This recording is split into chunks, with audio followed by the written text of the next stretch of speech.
Ya han nombrado muchas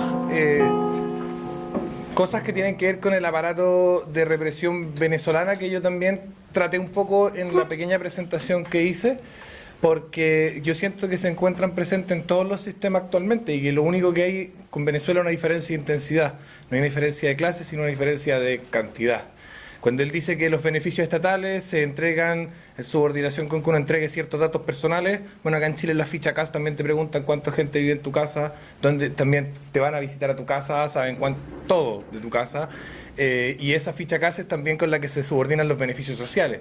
En realidad la verdadera libertad se encuentra en la ausencia total de los mal llamados beneficios sociales.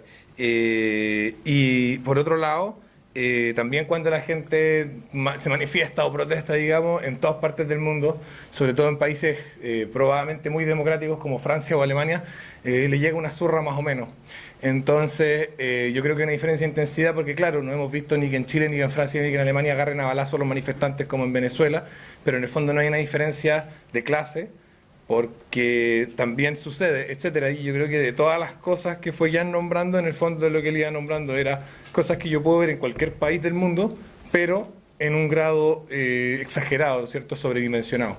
Entonces, por lo mismo a eso me refería con que en realidad no hay un cambio, en realidad no se ha cambiado el orden de subordinación.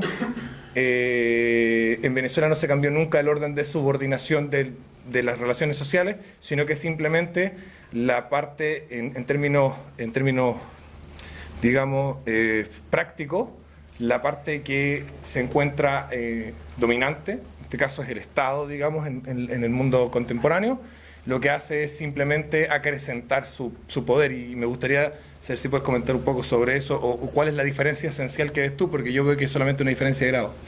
Sí, es que el Estado aquí, en China, en Alemania, en Estados Unidos, no ha perdido su peso, al contrario, ha ido creciendo y siempre ha ido en ascenso.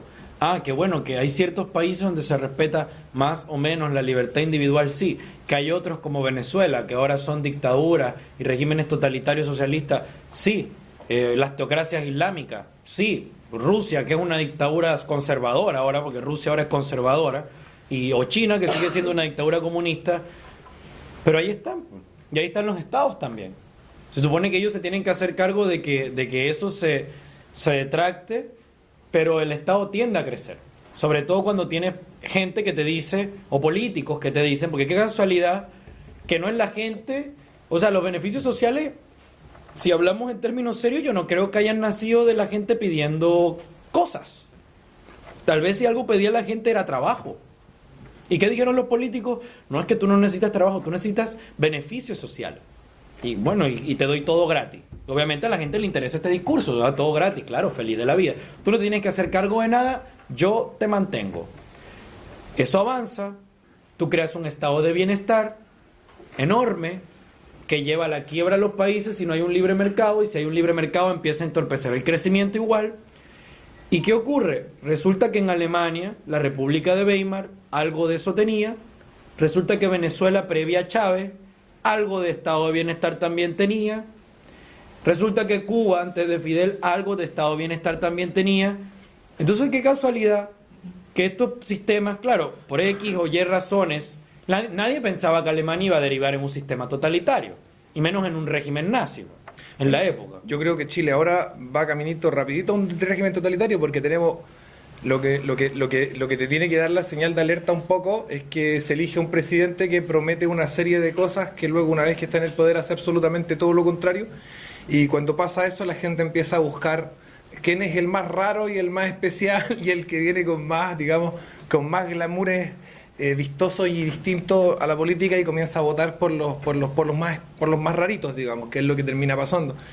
Y lo que ha hecho Piñera, que lleva 3 meses, pero ya es suficiente, porque ya dijo que no iba a bajar los impuestos, ya dijo que no iba a preocuparse del tema del empleo, que no va a crear los empleos que dijo que iba a crear, que va a aumentar el gasto público, aumentar el déficit. Entonces al final la gente se siente engañada, se tiró una agenda valórica de izquierda, que yo no estoy en contra, pero no es lo que la gente que votó por él quería.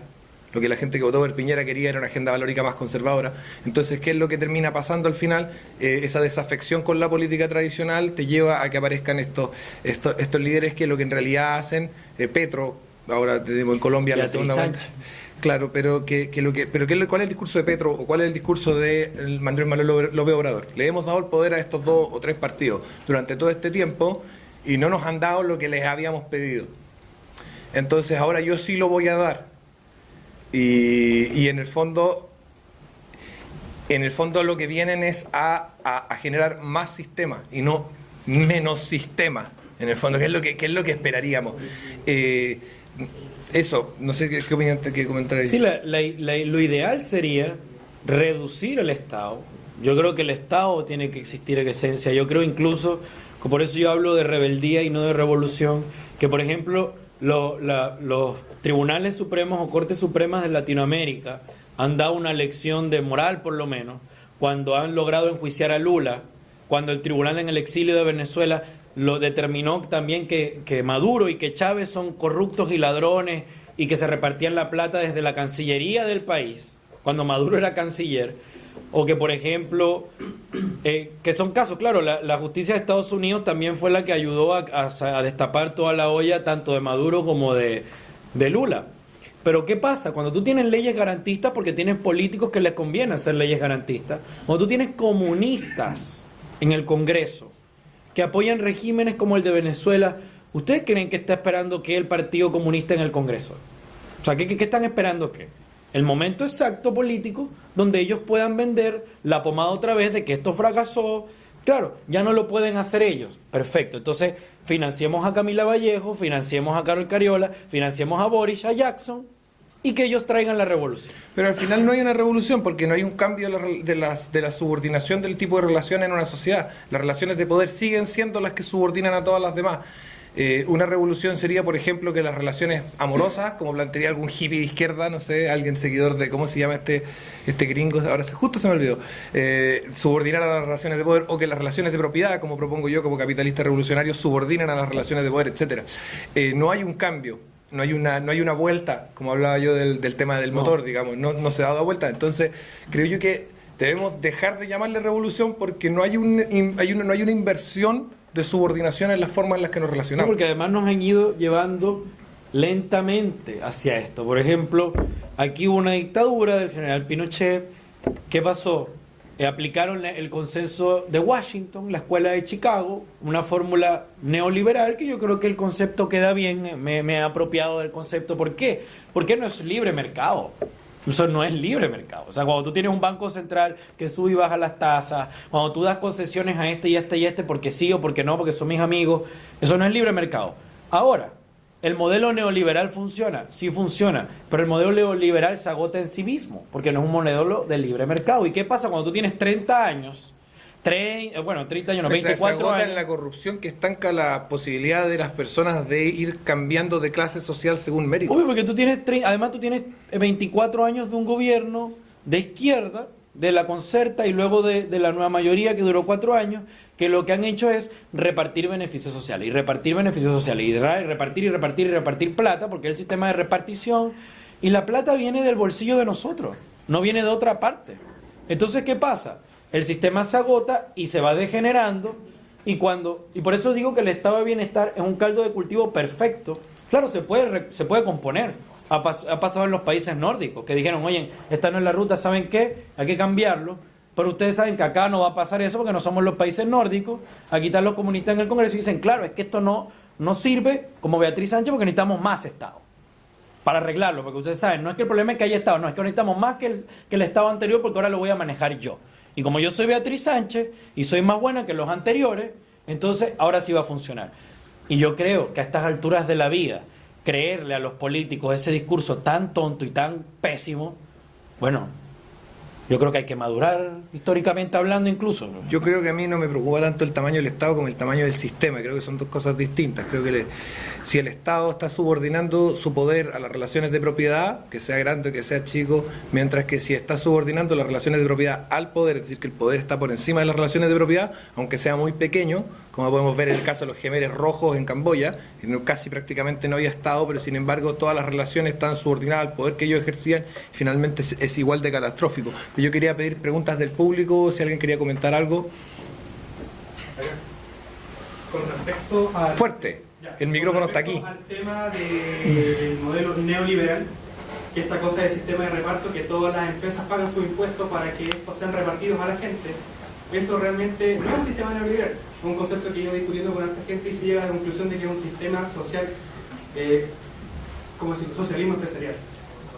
Prácticamente ese es el concepto. Yo lo llamo consenso socialdemócrata de los 90, pero creo que es muy largo, por eso no ha pegado. Hay mucha... Pero es muy largo. Es muy largo. Yo lo llamo neoliberalismo porque me parece acorde con la prédica de que ya no es ni siquiera el liberalismo clásico que era libre, sino es algo más, un modelo más mercantilista o corporativista, donde igual eres mi amigo y te doy espacio para que tú inviertas. Entonces, creo que el término, por la izquierda además, porque cuando ahí hay algo muy interesante de los profetas, ¿no? Cuando los profetas no viven en esta tierra. Mahoma, los comunistas, ellos viven en otra tierra. Y cuando tú vives en otro planeta, tú eres más presto a criticar con crudeza qué es lo que está pasando. Y los comunistas lúcidos, cuando están lúcidos, porque hay unos que ya no están lúcidos, ellos describen con seriedad el sistema neoliberal, porque dicen, no, es que hace esto y hace esto. Y en medida cuando mi abuelo, que es comunista, y yo una vez estaba debatiendo con él y me dice, pero si eso no es liberalismo, eso es como un neomercantilismo, yo dije, él entiende el concepto de qué es libre mercado y qué no es. Pero parece que mi abuelo es un comunista lúcido, pues no todos están así. Y mucho menos las nuevas olas de progre, que menos saben los progresistas cómo funciona el mercado o qué es liberalismo o qué no es. Yo creo que la izquierda tiene una cosa muy interesante, que es cuando llevan el neoliberalismo a fascismo, y tienen razón, porque en el fondo el sistema del consenso socialdemócrata de los 90, para usar mi término, aunque no me lo copien porque es muy largo, es un fascismo democrático, en el fondo. Es un sistema que se defiende a sí mismo por la fuerza, que tiene cierta estructura rígida exterior, y que tiene ciertos consensos como el de Washington, que están apoyados por ciertos grupos, digamos, de empresarios, de estos señores que tienen comprado el poder, pero que no se relacionan, digamos, como se debería relacionar un capitalista, que es respetando mutuamente la propiedad privada. Y los acuerdos. Y los acuerdos y los contratos. Y en ese sentido, entonces, nos encontramos frente a lo mismo que sería el fascismo, pero sin el componente totalitario. Así que yo creo que en ese sentido, muchas veces, cuando nos burlamos del Mamerto, porque el Mamerto va diciendo que todo es neoliberal, y si no dice neoliberal, cada 5 minutos como que le explota la cabeza.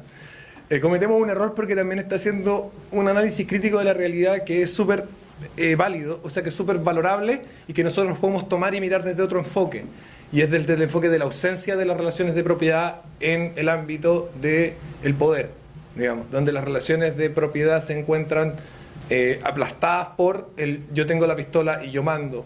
Y también hay un prisma de mirar la cosa al revés y decir, no, es que los empresarios han comprado al Estado, y la verdad es que yo creo que hemos creado un sistema en el que los políticos lo que hacen es tener a todos los empresarios del cuello, y algunos cooperan con el Estado y prosperan, y otros no cooperan y son aplastados por el Servicio de Impuestos Internos, por las regulaciones, por todas esas cuestiones. Entonces, al final, hay una dialéctica más que una relación clara, digamos, donde el empresario tiene comprado al político, o el político tiene esclavizado al empresario, sino que hay más bien una dialéctica muy corrupta, muy propia del fascismo, pero en un aparato, comillas, democrático. De hecho, antes de conceder la palabra a él, con respecto a lo mismo, aquí en Chile tú te puedes cagar a todo el mundo, excepto al Servicio de Impuestos Internos. Sí, por supuesto. Ellos son los únicos que te pueden violar pasándose por todos lados. Pero tú puedes, no sé, sacarle plata a recursos sociales, recursos de salud, recursos de educación, a lo que sea, pero menos al Servicio de Impuestos Internos. Porque de cualquier forma te va a encontrar y la vas a sufrir. No, claro, pero el empresario que coopera con el Servicio de Impuestos Internos, de alguna manera que es como amigo del Servicio de Impuestos Internos, también recibe que persigan a su competencia. Yo he visto casos de que grupos de empresarios que están bien coludidos con distintas partes del gobierno hacen que se persiga su competencia. Yo no sé cuándo eso va a ser capitalismo o liberalismo, si le gusta a alguno decirle liberalismo, a mí no me gusta. Yo le digo odio la palabra liberalismo, yo le digo capitalismo a la cuestión. Lo que pasa es que tiene un sistema bastante sencillo, donde al que coopera le ayuda mucho, sí, pero al que no lo castiga, pero es los mismos sistemas de control que él veía en Venezuela, en términos del control social, placer versus dolor, pero aplicado al criterio económico. Avanzamos a un corporativismo de tinte fascistoide, que ahí sí vamos a concederle, mira, hoy estamos Pero muy no benévolos te- con la izquierda. Pero sí, es de tinte fascistoide porque el corporativismo quien lo practicó con los sindicatos y las empresas fue el fascismo, pero al final la empresa o el sindicato o nosotros no dejamos de estar subordinados al poder. ¿Quién tiene las armas? No las tengo yo, no las tienes tú, pero las tiene el Estado. ¿Quién Pues- tiene el poder? ¿Quién tiene la fuerza? Ellos. Yo conozco un par de por acá que tienen armas aquí en el público. Había otro que quería preguntar. Quería preguntar más que nada, Fuerte, que el micrófono está acá. una pregunta cortita. Quería saber tu opinión sobre las elecciones en Venezuela y que nos cuentes un poco también de tu experiencia, o sea, conocer más o menos tu historia. O sea, tú llegaste a Chile ahora, eres migrante. Sí. Voy a repetir la pregunta. ¿Quieres saber sobre las elecciones pasadas en Venezuela, las últimas, y sobre su experiencia de cómo llegó a Chile, etcétera? Jan. Ya. Yo, como soy muy malo con los números, tengo que tener ¡Ay, qué lindo! porque si no, se me olvida. Pero vamos a hablar de las elecciones, que fueron muy, muy entretenidas. Maduro, en su infinita soberbia o estupidez, yo creo que es un poco de ambas, en vez de quedarse con los aproximadamente más de 4 millones de votos que sacó, y que los pudo haber sacado porque tiene el control total, y que nada más en la administración pública trabajan 3 millones de personas, más 1 millón que mueve, no sé, ¿me entiendes? Que casi 600.000 personas que haya movido el partido, pudo haber tenido esa votación, porque la votación real, según la encuestadora Mega Análisis y otras observaciones internacionales, entre esas la OEA, en fin, determinaron que participó 3.594.040 personas, que representa el 17% de la población, de un total del registro electoral de 20 millones de personas. Es decir, una abstención del 82,68%. Hasta ahí no hay nada ilegal, porque en ninguna parte de la Constitución establece primero que tiene que haber un porcentaje de gente para que... hasta ahí se habían podido mover en la legalidad. Pero cuando eres un dictador, eres ambicioso y eres torpe como Maduro, entonces haces este tipo de cosas. Que el CNE, el Consejo Nacional Electoral, a través de su eterna presidenta Tibisay Nucena, que yo creo que debe ser la persona más odiada de Venezuela, porque estamos todos hartos de que ella siempre salga a dar los resultados y siempre sean contrarios a nosotros y además siempre haya fraude. Bueno, desde el año 98 está comprobado que en las elecciones de Venezuela hay fraude. Entonces, es decir, de que Chávez está en el poder. Y anterior a eso también, pero no era tan grotesco como ahora. Bueno, según el CNE, ¿ya vieron cuántos sacaron? ¿De verdad cuánta gente participó? 3.500.000. Ok. O sea, en toda la elección hay fraude, de nuevo, es el grado. Sí, Venezuela es así. Totalmente es así. Todas las elecciones ha habido fraude. Y el problema es el grado. Ahora obviamente ya se rompió el gradómetro o sea, ya se acabó. Pues esto es un fraude en toda la de haber, ¿no? Incluso no cumple ni con los requisitos mínimos para que sea una elección libre y transparente. O sea, ¿Qué le dices tú, por ejemplo, a los parlamentarios chilenos que fueron y como hay Jadwe o la... bueno, ellos, mira, Mira, ellos son, y lo digo con toda la responsabilidad, son unos vendidos, son unos mentirosos, son unos farsantes, y no puede ser que en la comodidad de una democracia se presten para hacerle lavado de cara a una dictadura. Yo creo que no podemos mandar a, ¿cómo se llama el de la derecha? A Jovino no va a hacer la auditoría Penta, y no podemos mandar a Jadwe a fiscalizar la elección en Venezuela. En fin, la cuestión es que, como le dije, más o menos 3.500.000 personas votaron. Bueno, según el Consejo Nacional Electoral, Maduro ganó por 6.248.864 votos, es decir, el 64%. ¿De dónde salió esa gente? No sé. Capaz hasta yo voté por él, no tengo idea. Henry Falcón, el otro que se prestó para el fraude, el ex chavista, el chavista volteado, 1.927.000 votos, 20%. Y el otro, Javier Bertucci, el evangélico corrupto también, que está metido en todo esto, 925.000 votos. Es decir, según el CNE participaron 9.389.056 personas, el 46%. Esto es una burla. Y los centros, ¿saben que el centro electoral de Henry Falcón, la mesa ni siquiera se constituyó, no abrió el centro de votación y se prestó para el fraude? Porque son unos corruptos que se prestan para estas marramucias. Entonces, ¿y esto quién lo dijo? Esto lo desconoció y lo rechazó y digamos lo tildó de fraudulento el G7, que está conformado por Estados Unidos de América, Canadá, Japón, Reino Unido, Francia, Italia. Yo creo que son países lo suficientemente serios como para poder darle algo de credibilidad. entre otras democracias del mundo, la Unión Europea, la OEA, distintas ONG venezolanas y además el Grupo de Lima, del cual Chile es miembro. Entonces, mira, claro, a la izquierda tú le muestras eso y como yo dije, como ellos viven en su fantasía de que los hechos no existen, entonces dicen que no, que ahora la OEA es corrupta. Hasta hace unos años, cuando estaba Insulza, que es otro corrupto también. Sí, ahora, hasta hace unos años que estaba Insulza, la OEA era garante de democracia, ahora que ya no está Insulza, entonces está Almagro, que Almagro hasta, como fue ministro de Mujica, era el paladín de la libertad, cuando dijo que Venezuela era una dictadura, la izquierda lo odió y chao Almagro.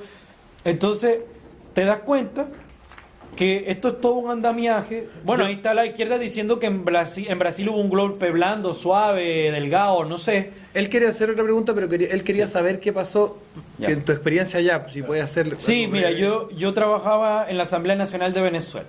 Yo era asesor de la diputada Nora Bracho, que es mi jefa, era mi jefa, digamos, y cuando ganamos en el 2000, yo desde el 2014, y cuando ella es reelecta, porque ella era suplente, ahora como principal, ganamos las elecciones en dictadura. Créeme que fue una odisea, que nos trampearon, que nos robaron votos, pero ganamos, no pudieron, porque la votación fue bastante sorpresiva, incluso para ellos. Trabajé un par de meses hasta abril en la Asamblea Nacional y yo le dije, para que tú no tengas problemas con todos tus colegas parlamentarios, porque yo voy a terminar peleado con todos y por ende tú también, porque no, esto no es lo que hay que hacer, yo quiero renunciar, y renunciar significaba irme del país, porque como opositor que soy, como derecha que soy, yo no iba a conseguir trabajo. Más allá de encerrarme en mi universidad a ser un loco, pues. Pero tú participaste en las protestas y todo eso. Participé en las protestas del 2014, vi cómo la Guardia Nacional salía a reprimirnos, vi cómo llegaban chamos con el brazo roto, porque le pasaban por encima, porque le reventaban los huesos, porque le caían a perdigones a quemarropa. Claro, yo era más inteligente, yo no me metía de carne de cañón porque yo estaba claro que ir de frente era que la guardia te iba a matar o te iba a meter preso. Entonces yo le decía más bien que no hicieran eso porque no iba a llevar a nada y así fue, 43 muertos, 46, ahí están muertos. ¿Y qué decía la oposición? ¿Qué decía Henry Ramos Ayub? ¿Qué decía Capriles? Que nosotros éramos unos violentos, asexuados políticos, retrasaditos mentales, etcétera, que salíamos a matarnos entre nosotros. Claro, con las armas que teníamos nosotros, tú sabes, no sé, cuchillos de casa, de cocina, porque eso fue lo que pusieron como prueba de las armas que teníamos. Molotov, más allá de eso no teníamos, era lo que la gasolina es barata, conseguíamos botellas, armábamos molotov. Ya no se puede. No, era por cuando había gasolina, porque ahora no hay gasolina. No, capaz el vidrio también está escaso. Entonces, yo participé en esas protestas, yo siempre participé en las protestas. Este pin que tengo de Venezuela lo utilizaba mi mamá cuando empezaron las marchas contra Chávez. Mi mamá no es una mujer política, ni nunca le ha interesado, pero si algo tiene la mujer es que nunca le compró el discurso a Chávez, a diferencia de mucha gente que yo he conocido, que le compraron el discurso a ese tipo. Un tipo que en el año 1992 entró a la política intentando dar un golpe de Estado y luego se lanza como presidente. Yo no sé de verdad la gente que esperaba de él, que no iba a ser un dictador. Chávez entra al poder en el 98, reforma la Constitución en el 99 y a partir del 2000 avanza en su agenda dictatorial y ahí empieza el conflicto social en Venezuela. Y desde ahí no ha parado, hasta ahora que está parando, porque la oposición se prestó para todo esto. Yo estuve allá, yo me gradué allá de politólogo, cuando yo estudié en la universidad yo era un loco por ser de derecha. Según mis compañeros, yo era un loco porque ellos decían que el capitalismo no funcionaba, que eso era en Estados Unidos. Y yo le decía, bueno, está bien, pues será, según ustedes, que ustedes van a salvar Venezuela, me imagino, con esas ideas, tranquilo. Ya estoy loco porque ustedes no les interesa salvar el país, lo que les interesa es el poder. Tenemos dos preguntas más, espérame un poco. Él primero, después él y también ella quiere hablar. Ya. Entonces vamos por orden, le viene el de la camisa clara. Gracias. Mira, estaba escuchando Fuerte.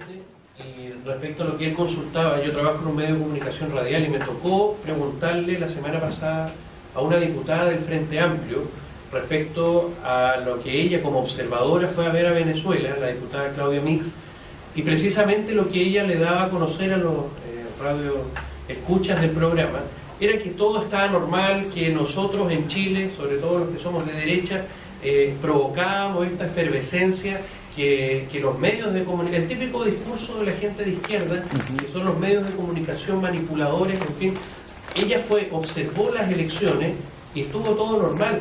Se tomó un café tranquila, dice. Entonces, con eso quería que tú también nos contrarrestes qué fue lo que pasó ese día. Bueno, yo más que eso de ese discurso esquizofrénico que tienen ellos, porque yo no sé qué voces raras les susurran las cosas que dicen, eso debe ser algún grado de esquizofrenia. Una cifra sencilla, porque esto es mi chuleta de la cifra, que es muy entretenida. Sí, en Venezuela se le llama chuleta esto, cuando uno se copia en el examen. El torpedo, este es mi torpedo. La migración. Veamos si esto es tan normal y el paraíso socialista. Te voy a dar dos cifras, la de migración y las de asesinato.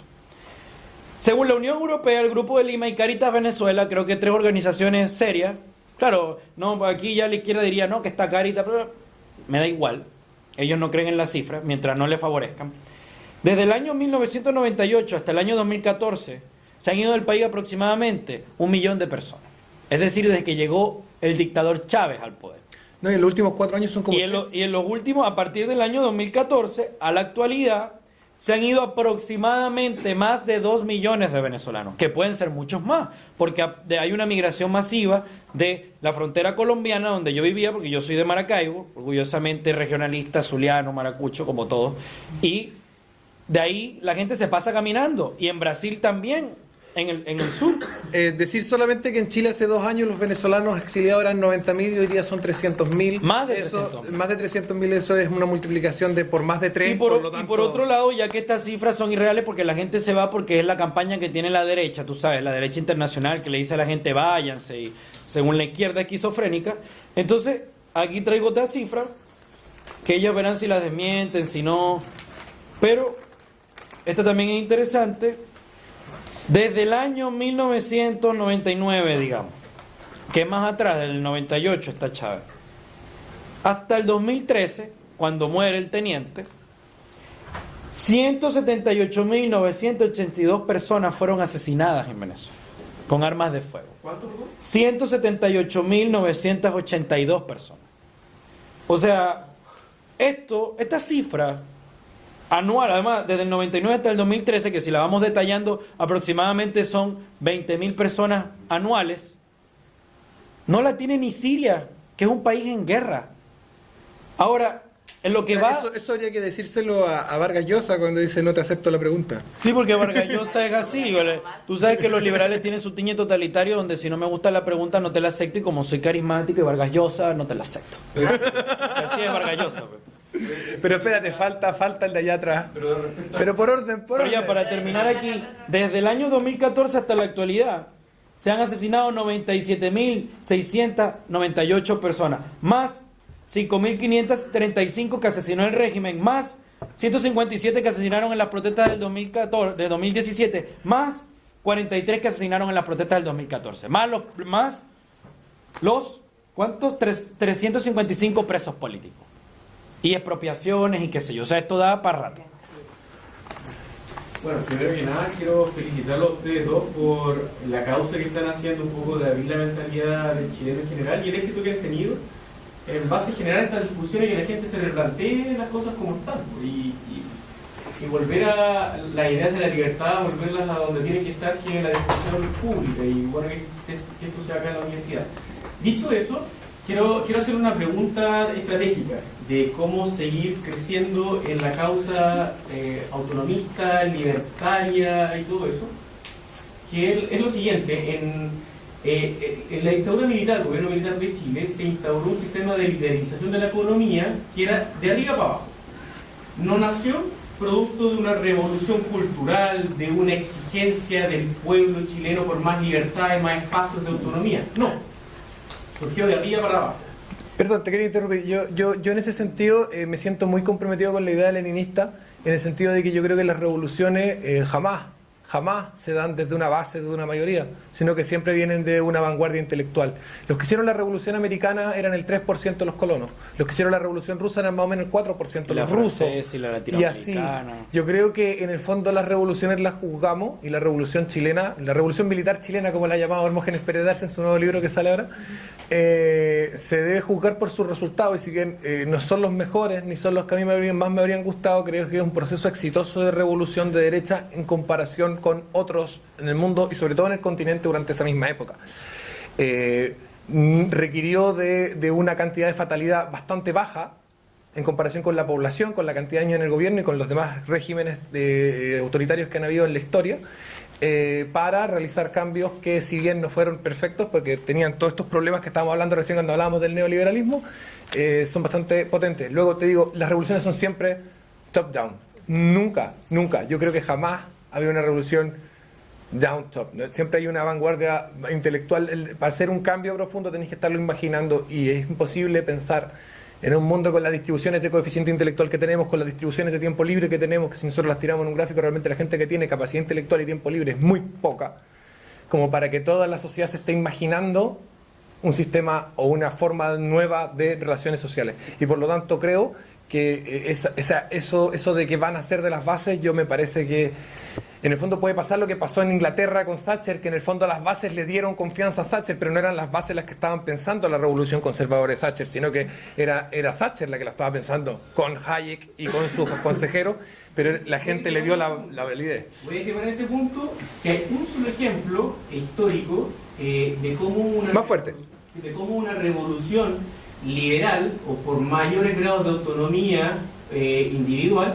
tiene éxito, que es la revolución de la independencia norteamericana, que si bien fue provocada y activada por una pequeña minoría de dirigentes, que es también la que pensó y planificó la Constitución y todo lo demás, pero estaba respaldada por una serie de comunidades de personas que habían venido de Europa arrancando por las persecuciones y querían en Estados Unidos realizar el sueño americano de poder tener mayores grados de autonomía y libertad, tal los refugiados, no refugiados, sino que la migración religiosa y todo eso. Yo te entiendo tu punto, pero yo creo de verdad que si hacemos un análisis histórico sigue siendo menos de la mitad de la población. Yo tengo otra opinión. Yo creo que sí se puede hacer una revolución desde abajo. ¿Por qué? Porque tú tienes actualmente, gracias a la tecnología, algo que se llama propaganda. Y cuando tú hablas cosas de sentido común, como por ejemplo, que hay una sembrista salvaje en la Universidad Católica, y lo dices, sí da risa, pero la gente me da la razón. Cuando tú le dices, por ejemplo, en estos días, yo soy un peatón, pues yo me monto en el metro como la gente normal, no como la Vallejo que se gasta 9 palos en gasolina, entonces y la paga y la pasa la factura por el Congreso, no sé, dándole vueltas a Chile, pues será.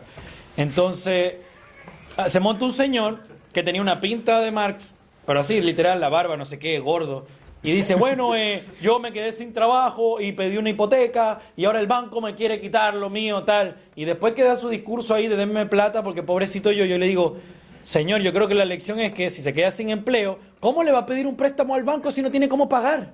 No venga a decir aquí que el banco es el malo cuando es usted el irresponsable. Si no me va a dar plata, no me insulte. Y yo no lo estoy insultando, le estoy diciendo una verdad. Y la gente se quedó escuchándome atentamente, tal vez no toman partido porque así son los chilenos, pero... sí, pues... Bueno, el otro día estábamos con el petitorio a Lavín contra la ordenanza de los piropos, y había hartas personas y le mostrábamos el petitorio y le decíamos, ¿está de acuerdo? Sí, hoy sí estoy de acuerdo, es verdad, llévenle eso a Lavín, ¿lo va a firmar? Tengo que poner mi root, sí, no lo voy a firmar. Entonces, ese es el gran problema, pero Chileno. Pero la gente cuando escucha cosas que le hacen ruido, porque yo no estoy diciendo nada loco, yo estoy diciendo algo de sentido común. Si me quedo sin trabajo, coño, prefiero ir a pedirle plata a un amigo, o no sé, o sea, ingéniatelas, búscate otro trabajo, no sé, creo yo, ¿no? Más sencillo. Un poco para terminar la idea, bueno, yo retomo y reafirmo la idea de que sí se puede una revolución desde abajo, y el ejemplo de Estados Unidos podemos discutirlo, pero asumiendo esa tesis, yo creo que es la única revolución exitosa y sostenible en el tiempo, que al día de hoy se siguen defendiendo los mismos principios que fundaron Estados Unidos, que está retrocediendo, obviamente, la gente se está volviendo más milenio y todo el cuento. Está teniendo un respiro más o menos con Trump. Sí, pero por 200 años, más de 200 años, se ha sostenido. Porque tú esa tienes... revolución que iluminó el mundo. Todas las demás revoluciones que fueron impuestas por élites terminaron cuando se les acabó el poder y la plata. Punto. A Estados Unidos eso no le va a pasar porque la gente quiere libertad. Y eso fue porque hubo una revolución desde abajo, cuando la gente adoptó la convicción de que quieren autonomía individual.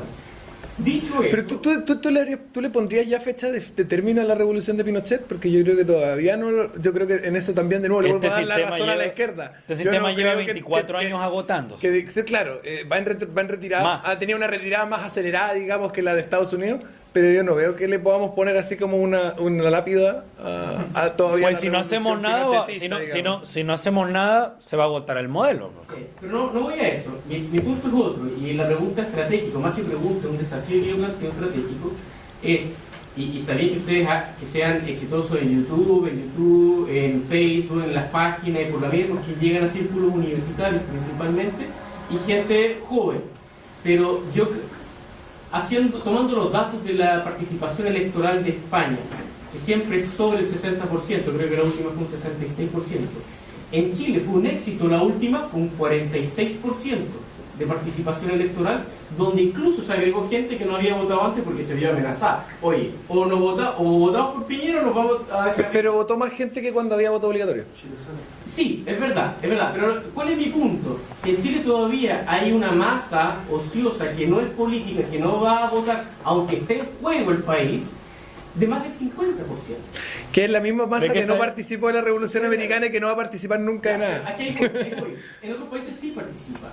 Porque hay una cultura de participación y de tomar bando, lo que dices tú, Jan, de tomar partido. Es que no van a participar hasta que la crisis les haga...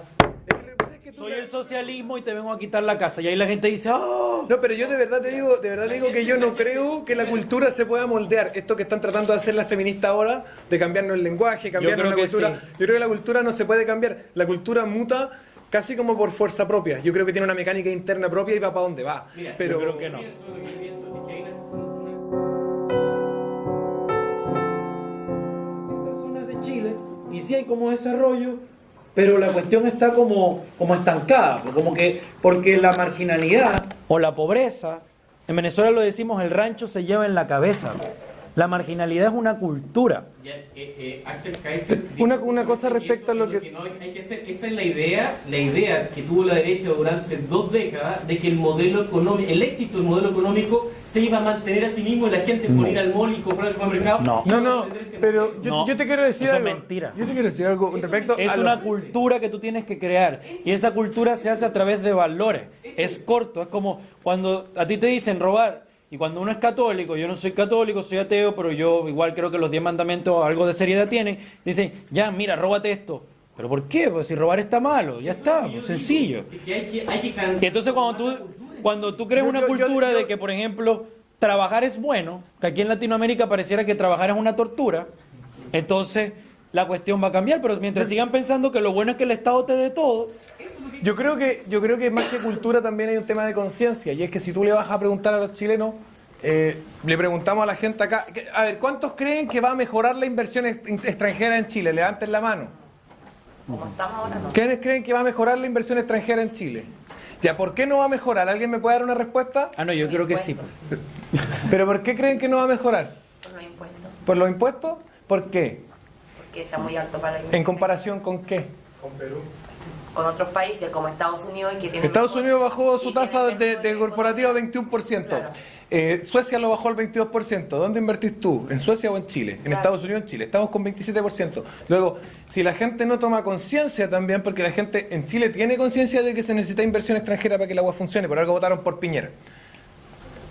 Pero si la gente no toma conciencia de ciertos datos mínimos, que no hay que ser economista. Yo le dije el otro día en la CEP, en el Centro de Estudios Públicos, a un experto en impuestos que está ahí defendiendo la reforma de la Bachelet, y yo le pregunté, que hablaba del global complementario, y dice, oye, pero ¿y los extranjeros? Ellos no hacen operación renta en Chile. ¿Qué pasa con el 27% que están pagando? ¿Lo van a pagar o se van a ir a un país donde pagan 21 o 20 o 22?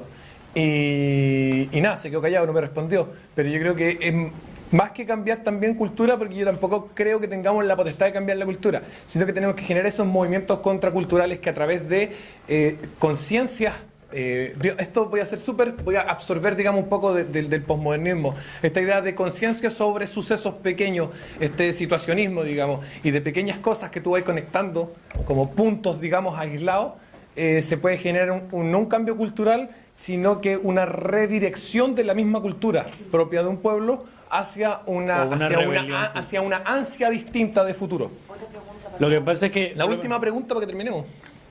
Y yo, tenemos y yo dos, creo, de hecho. y yo creo que más que conciencia, que es el gran problema de la derecha antigua, es que hay que crear un discurso emotivo. Y eso no tiene nada y eres perfectamente consciente. Porque pasa que en la derecha creen que defender algo con emoción es inválido. No, uno puede defender, y yo hablo con bastante emoción, como buen venezolano que soy, pues soy caribeño, ¿qué les puedo decir? A mí los liberales me han dicho, tú hablas cosas emocionales como si fuera un insulto. Y eso no es un insulto. Yo siempre digo, no, yo expreso mis emociones porque si no soy un frustrado pues, y pierdo el trabajo y me tiro del metro. ¿Ustedes creen que el suicidio acá es por qué? Bien, Porque la tenemos gente no dos expresa más. sus emociones. Tenemos dos más porque se está acabando. La chica ahí quería acotar algo. Yo me quedo claro. Ah, Ya, bueno. perfecto. Allá tenemos al fondo. Amiga, fuerte porfa que el micrófono está acá. Y estás lejos. Po. Ya, la verdad cuando yo escuché que se iba a hacer... Más fuerte. El que está como muy... Yo apenas te escucho. ¿Eh? O si te puedes acercar, no hay problema. Mejor. No mordemos. Es muy grande la sala. Cuando escuché que ustedes iban a llegar, la verdad mi duda fue cómo la universidad les abrió las puertas dentro de esta movilización feminista que se está realizando en este minuto, para que vengan a hablar sobre, y el título dentro de la descripción de Facebook, sobre una de las peores dictaduras en Latinoamérica, refiriéndose a Venezuela, cuando hay gente en esta universidad, hay gente en esta sala, cuyas familias, conocidos, seres queridos, fueron afectados, matados, torturados durante la dictadura de Pinochet. Entonces, el que hayan tocado el tema como que me causó un poquito de... Y una dictadura en la cual se instalaron ciertas políticas capitalistas que ustedes defienden, que son las cuales se están peleando en contra en este minuto dentro de las movilizaciones estudiantiles feministas. Bueno, pero en una sociedad plural, donde las feministas pueden decir A, puede haber una disidencia que diga B, y creo que está súper bien. Yo nunca voy a negarle el derecho a las feministas a expresarte, pero te voy a decir una cosa. La dictadura de Pinochet, si tú sumas todos los detenidos desaparecidos, más los torturados, más los exiliados, no llegas a ser el 0,1% de la población. Aquí estamos hablando de un 10% de la población en exiliados, y estamos hablando de 178.000 asesinados en 10 años.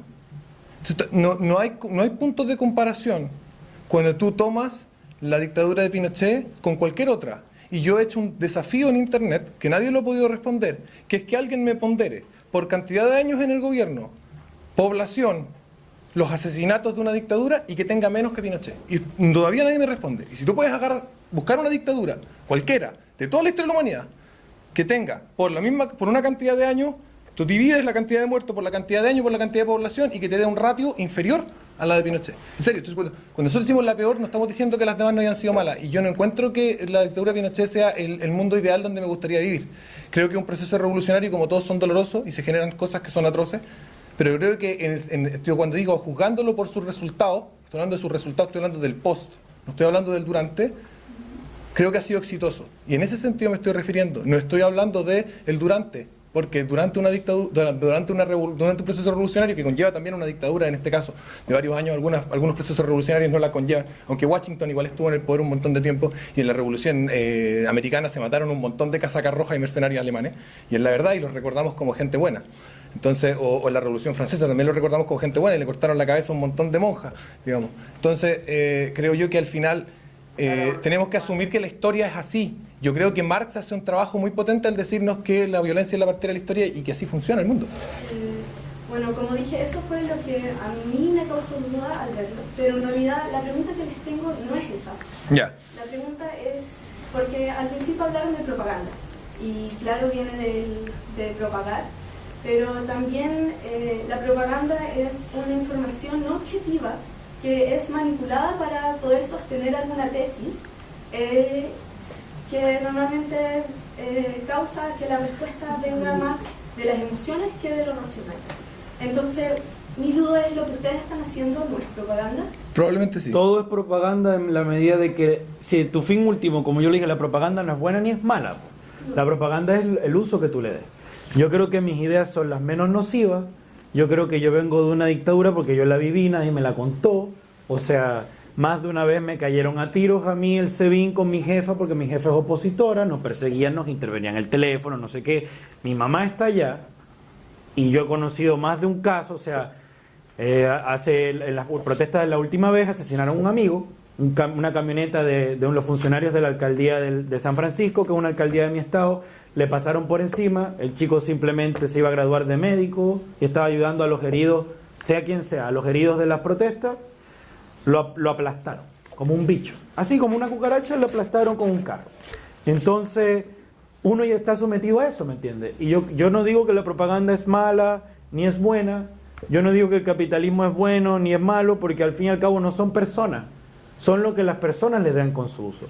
Yo creo en la libertad, perfectamente creo en la libertad. Ayer, por ejemplo, tuve un ejemplo de que la gente que no cree en la libertad, llegaron unas hembristas, como la llamo yo te aplaudo a ti porque se ve que eres una feminista, ¿verdad? ¿Me entiendes? Vienes acá, hablas, debates, te quedas allá, me escuchas, y eso a mí me parece que es lo ideal, y luego te paras y me haces una pregunta. Ayer no. Ayer entraron, me dijeron tonto weón, entre muchas lindas cosas, me pegaron un montón de letreros, y la tipa me dijo, tú no vas a dar ninguna charla y aquí nos quedamos hasta que tú te vayas. Y me seguían insultando y qué sé yo.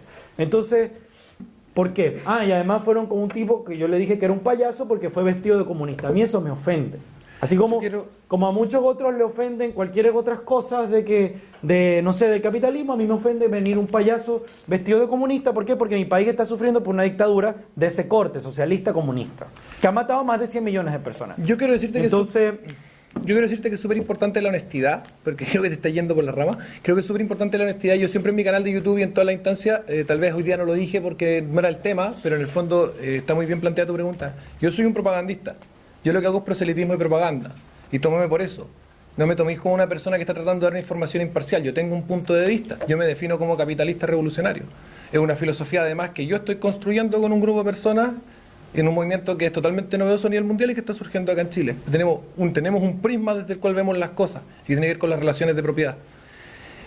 Asimismo, como una persona se define feminista y ve las cosas desde un enfoque de género, que yo creo que está equivocado, pero lo podemos discutir. Yo como capitalista veo las cosas desde el prisma de las relaciones de propiedad. Todo lo que yo diga, tómatelo de quien viene. No te voy a mentir que soy una información imparcial, que no vengo de ninguna parte y que te estoy tratando de decir la verdad pura y absoluta, porque no es el caso.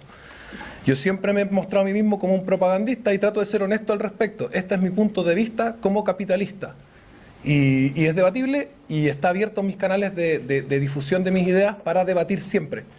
Cuando alguien quiere debatir en mi canal de YouTube, me avisa, entra y debate. Y yo soy libertario, y como buen libertario no creo en la violencia, y como persona que tiene una experiencia de vida que la violencia le dañó la vida a mí y a cuantos millones más de amigos míos y familiares y de venezolanos, simplemente, claro, si tú me preguntas a mí, tienes que leer a von Hayek, a von Mises, a quienes sé yo, a todos estos tipos que yo leí para conformar mi pensamiento, que no es nada nocivo ni antifeminista, al contrario, yo me declaro un feminista. Además, yo soy gay, o sea, no hay ningún problema con eso. Y entonces me han dicho, eres gay, pero eres machista. No, nada que ver, pues yo creo en la igualdad social, porque la igualdad solo puede ser social, y si es social solo puede ser jurídica.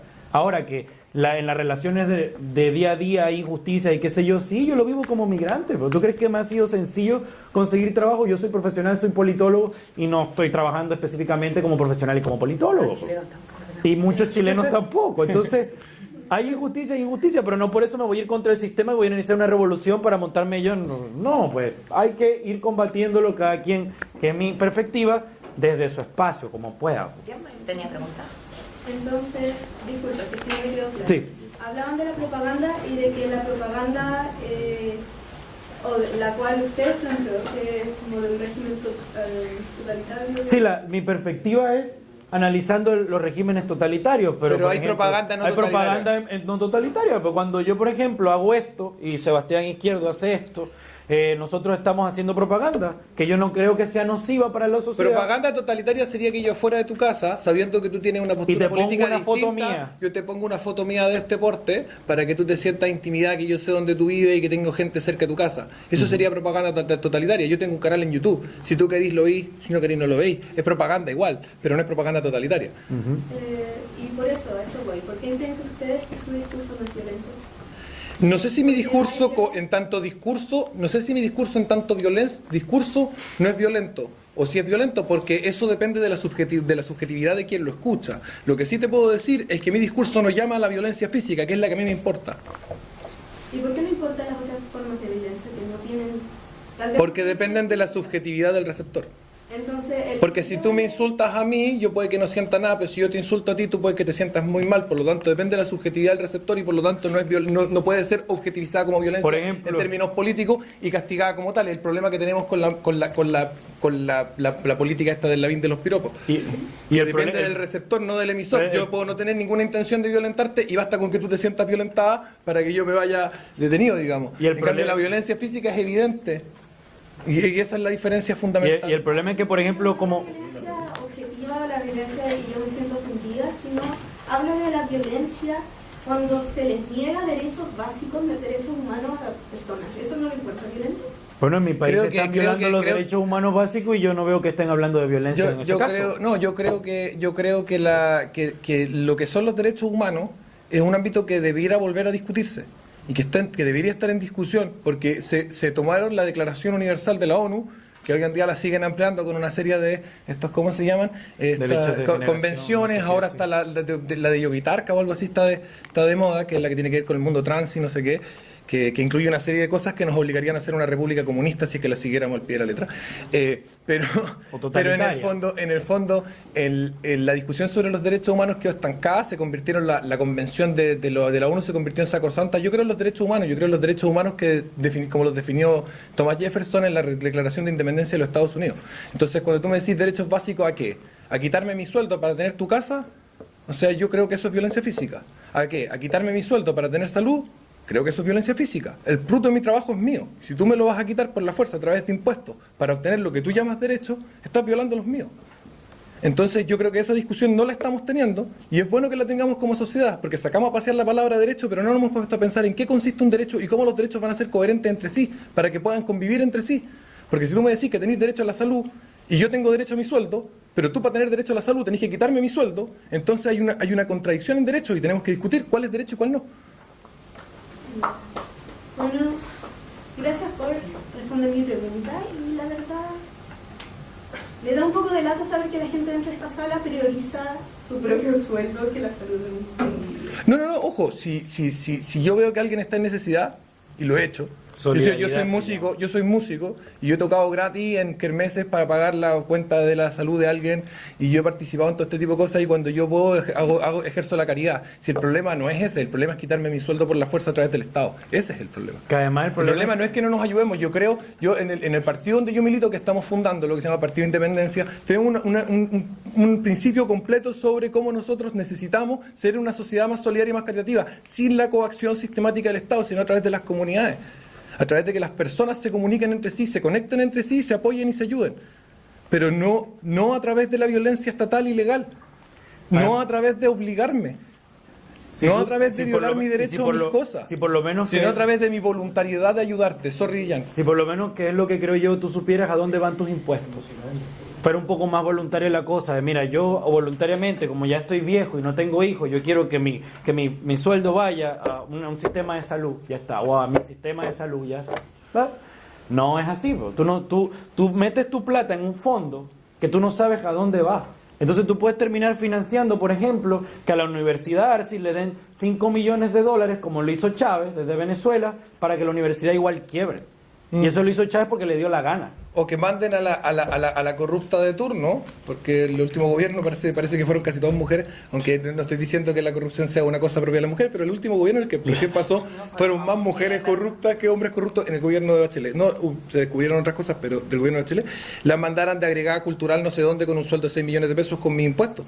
Yo no estoy de acuerdo en gastar mi plata en eso. Y eso no significa que yo priorice mi sueldo sobre tu salud. Significa que me están quitando la plata para hacer lo que ellos quieren con ella. Y de nuevo, la subordinación de las relaciones de poder por sobre las relaciones de propiedad son injustas. Las relaciones de propiedad deben subordinar a las relaciones de poder. El poder Son debe ser para voluntarias. proteger la propiedad, no para dañarla, no para agredirla.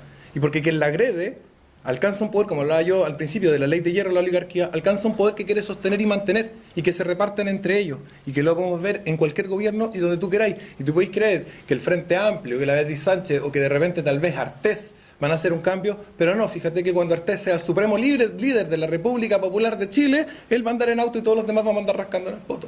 Y así es. ¿Por qué se llama ley de hierro a la oligarquía? Cualquiera que estudia politología, yo no he estudiado ciencias políticas, pero aquí ya lo puede corroborar, la ley de hierro a la oligarquía es que el que llega al poder quiere seguir en el poder y quiere quedarse con todo. Luego, si nosotros estructuramos nuestra solidaridad y nuestra caridad a través del poder, lo único que estamos haciendo es siendo solidarios y caritarios con los que nos oprimen. Seamos solidarios y caritativos entre nosotros. No seamos solidarios y caritativos con el que nos oprime, seamos solidarios y caritativos entre nosotros. Autogestión, digamos, como diría Bakunin. Pero, disculpe, igual, eso se contradice a la que tú te autodefines como capitalista. Todos sabemos lo que es el capitalismo, pero revolucionario, ¿qué enfoca tu concepto? Que yo creo que vivimos en este momento en un déficit de capitalismo porque las relaciones de propiedad se encuentran subordinadas a las relaciones de poder. Y la revolución capitalista consiste en dar vuelta a eso y que las relaciones de poder se encuentren subordinadas a las relaciones de propiedad. Es decir, que el poder físico de la fuerza física del Estado se preocupe de custodiar la integridad física y la propiedad privada de las personas, y que las personas desarrollen, ¿no es cierto?, sus relaciones en torno a la propiedad privada como estimen conveniente, y ojalá, con muchas dosis de caridad y solidaridad, pero voluntaria, con la propiedad privada que es mía y yo te doy porque quiero, no porque me están obligando. Sí, yo quería contar una parte, en la parte sobre la discusión sobre el sueldo y la salud. Los derechos no normalmente se ven como absolutos. Básicamente los derechos son principios. Y cuando existen problemas entre los principios, lo que se hace es ponderar. Entonces, por ejemplo, lo que pasa es una discusión que ya está zanjada. Uno perfectamente puede percibir, por ejemplo, el 90% de su sueldo y dar 10% de impuestos, y así no se vulnera ni, por ejemplo, el derecho a la salud, que estaría garantizando el Estado, y el 90% del sueldo no se ve absolutamente en un absoluto afectado al sueldo.